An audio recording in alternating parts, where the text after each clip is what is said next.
Hi everyone, this is Sarah, and I am the creator behind One Hook, Two Hands. And like I promised, I'm here to do the intro video. Now, to be honest, I'm trying to do the intro video. I'm out in my car during my lunch break at work, so we'll see how this goes.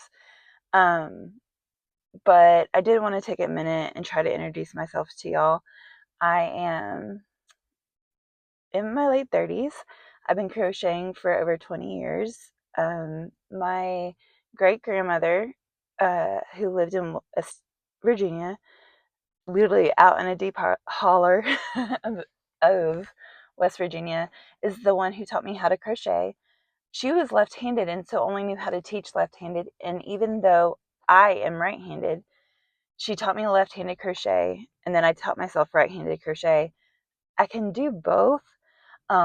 It would take me a little bit to get back into uh, left-handed crochet because it's been a while, but um, I do know both ways of doing it, and I'm very grateful to my great grandmother Beaver, because she taught me almost all of the basic stitches in first time.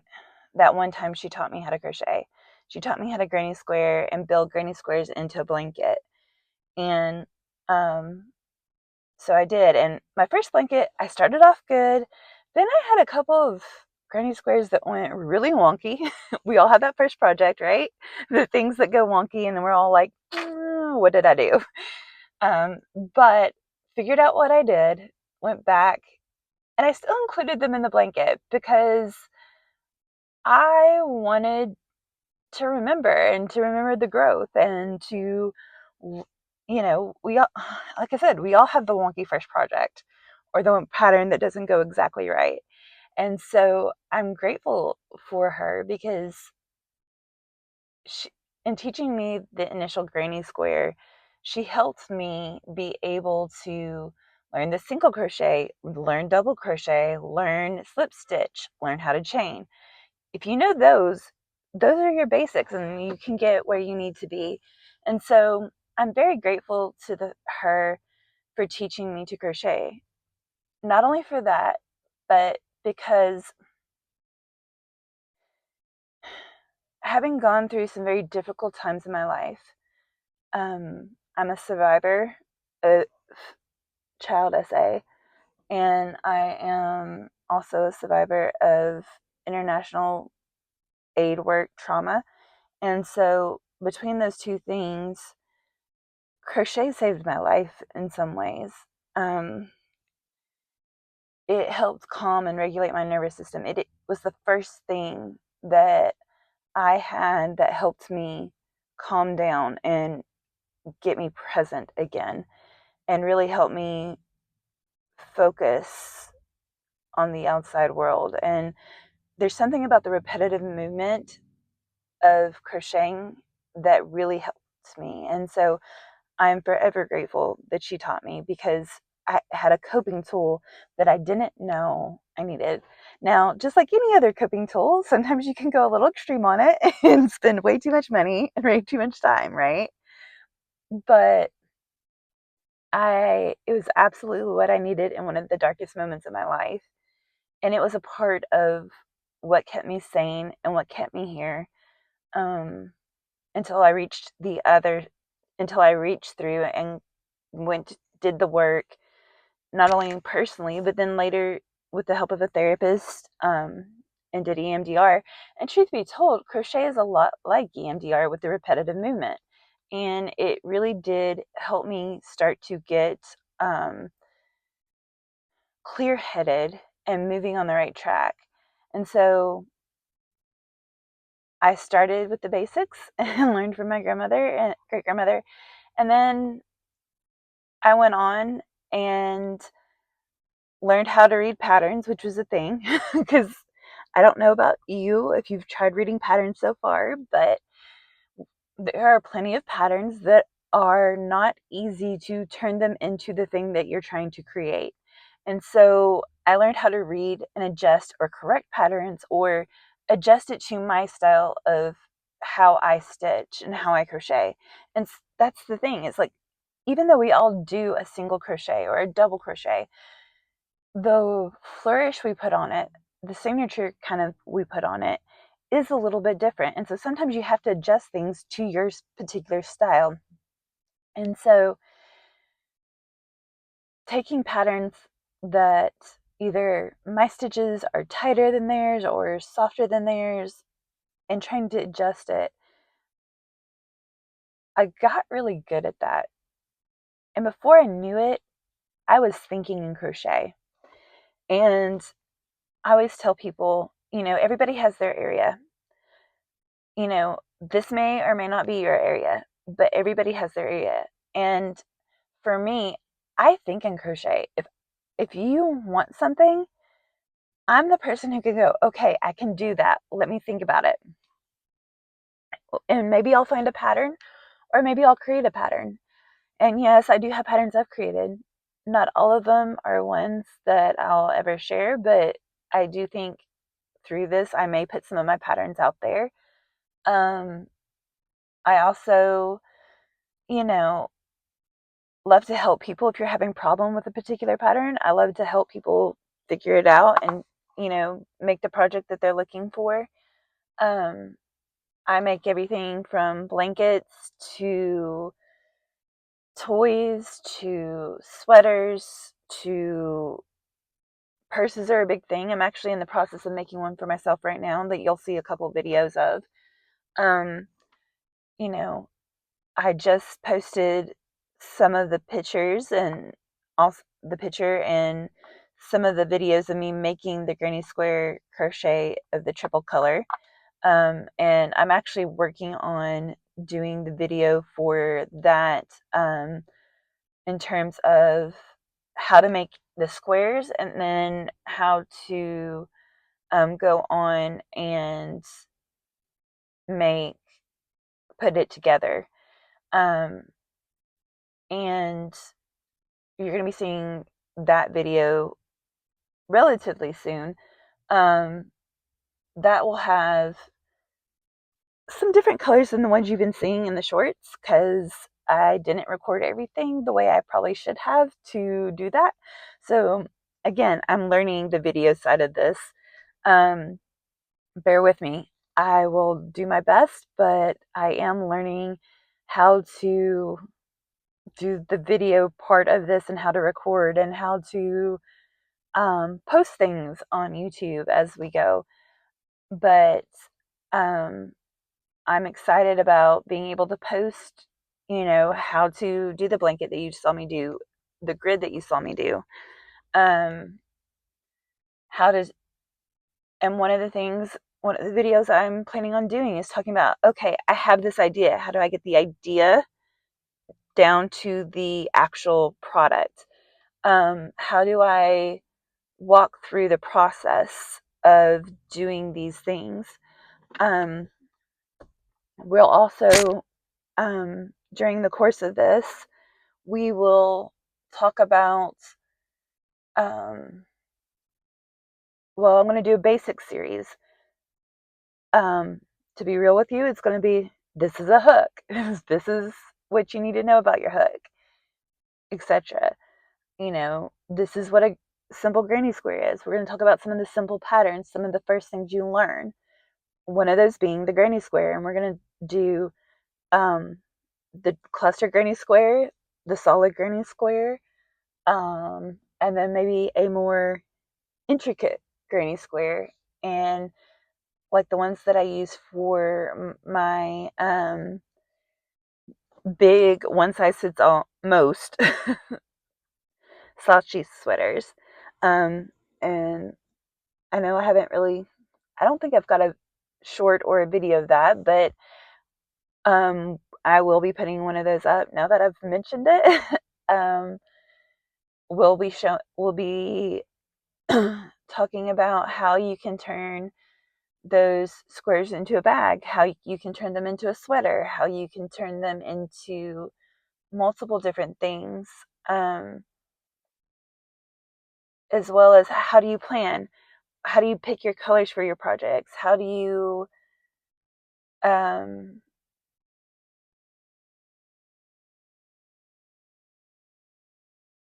You know, what are some of the other basics? How do you do blankets that are, stitches across? How do you make sure that your sides are even? That's a big one. That's a real big one. If you are doing like straight across or like a scarf or something like that, how do you make sure your sides are even? What are some tips and tricks on how to not lose count in your in your stitches, especially or your chains? If you're having to do one of the 300, start with 300 chains or 700 chains or whatever it is, right? Um, that's always fun. But I do have a couple tricks for that. There's also, I'll be posting some tips of things that have helped me over the years. And I will also be doing some uh, let's go to the yarn store with me videos or the local yarn stores with me. Let's go to fill in the blank. Um, or I may even do some of the challenge videos that I've seen some of the other creators doing, which I think are so fun. Or maybe I'll even review some of their videos and um, tell you what tips and tricks worked for me. Some of these tips and tricks may work for you, they may not work for you. It just depends. Down to, how I personally hold my crochet hook. And I say that because I grew up in the 1 to 2 years where there's this weird way they taught us how to hold a pencil. And so I hold my crochet hook like that. However, most people look at me and go, I'm not so sure about how you're holding your crochet hook. It works for me, y'all. It's not for everybody. It's for me, and it works for me. But if it doesn't work for you, that's fine. Like, I really just hope out of this to help people have more of a knowledge of crochet and a knowledge of how to adjust crochet. Like I said, I think it um, down to the fiber, down to the color, down to this is the project I want to do. So, what do I need to use to do that thing? What is the best materials? How do I, excuse me, again, adjust? And side note, by the way, I'm going to be real with y'all. I'm not one of these fancy editing people. I'm not going to make me look better than I am.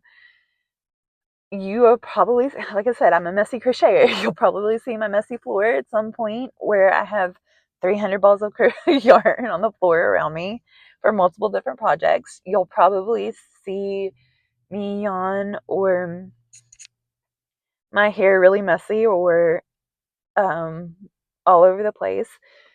I side again, this is part of the side note a little bit, but I am a spoonie. I have a chronic illness that we are still trying to diagnose that is nerve related. And so, yeah, I have good days and bad days. And so sometimes my house is a mess. Sometimes you'll see me in a sweater and lounge pants, and some days you'll see me looking business casual. Some days you'll see me with my hair up, and some days it'll be down and scraggly.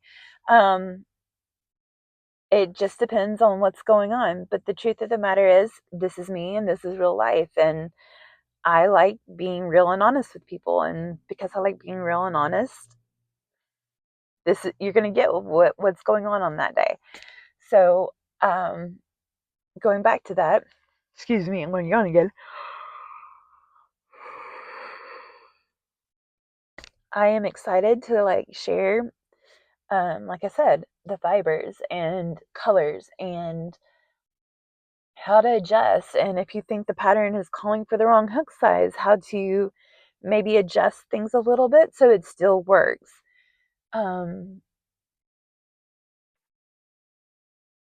I have, like I said, I have 20 years of crochet knowledge in my head, and some of it is just instinctual.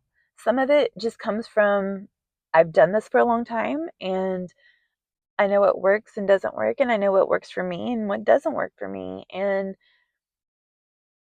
I am going to try my best to give y'all the best information I can and help you understand just what it is to love crochet and how to do it in a good way. And hear me, as I said before, maybe some of my tricks work for you, maybe they don't. Who knows? But at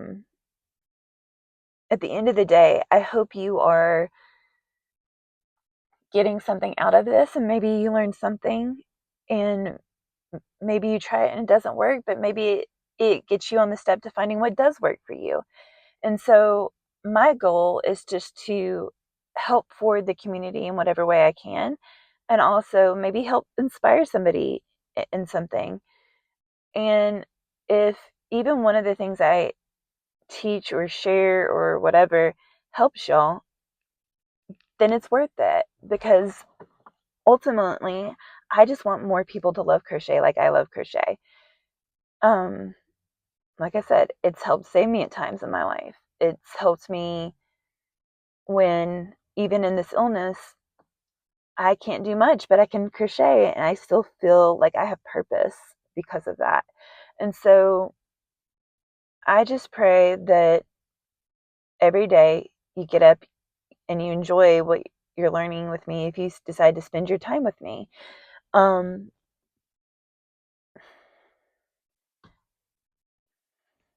I don't know what else to say there. But I am hoping that as we go on this journey, we can kind of figure out what works, what doesn't work. And I also wanted to say just thank you. Thank you, everybody who has spent time watching my shorts, liking my videos already. Those will continue, because just as I crochet, I want to bring y'all along and I want you guys to see what I'm doing. So I hope you enjoy the videos of the time lapses of me crocheting. I enjoy making those and then picking something fun to go with it. I hope it helps you and makes you smile or laugh or whatever. Um, and I hope you maybe see something that maybe you want to try. Um, I know I just finished up that big blanket, and I'll probably be starting on the other granny square blanket here soon. But you may see some other things here shortly, like one of the purses I'm working on, like um, some coasters that I'm working on to give away to a ministry that I work with. Maybe you'll see some, I don't know. Uh, I am working or trying to design an imagery. I can never say the word. Y'all know what I mean. If you're on a crochet blog, I would hope you know what I mean. But the imagery, I cannot say it today, and I apologize. Again, y'all know what I mean. And I now sound like Jacob Fatu. Um, sorry, that's a wrestling reference. Uh, but I am trying to design a Cody Rhodes imagery. We'll see if it turns out or not, but we'll see. Um, I have some doll patterns that I made. You may see that, because I'm going to try to be working on one to finish it off. Um, I have some more toys I want to make, so you may see me working on those. You may see, like I said, I work on everything. Oh, the sweaters. I've been working on sweaters to sell, and so you may see some of those. You may want to go and visit my Etsy store. It is also one hook, two hands, and I just enjoy and love making crochet. I do baby items occasionally. I'm not. There's only one item I'm working on right now, and I'm trying to keep that one on the download because it's a gift for a friend. So you may not see that one until it's done. I don't know. But these are just several of the different things you might see coming up on the ASMR videos. I just I just put this stuff out there to see how you guys would like it, and y'all have shown up and shown out. I did not expect to have as many views as I did when I first started. I just put it out there, not even sure if it would work. And I just want to say thank you to my friend Hannah, who encouraged me to just put this out there and see what happened. Um, because I wouldn't have started this without her. And so, yeah, I'm just grateful and thankful for everybody. And I hope you enjoy what you're seeing. And yeah, we'll see how this goes. Thanks, everybody. And I hope you have a wonderfully blessed day. Bye.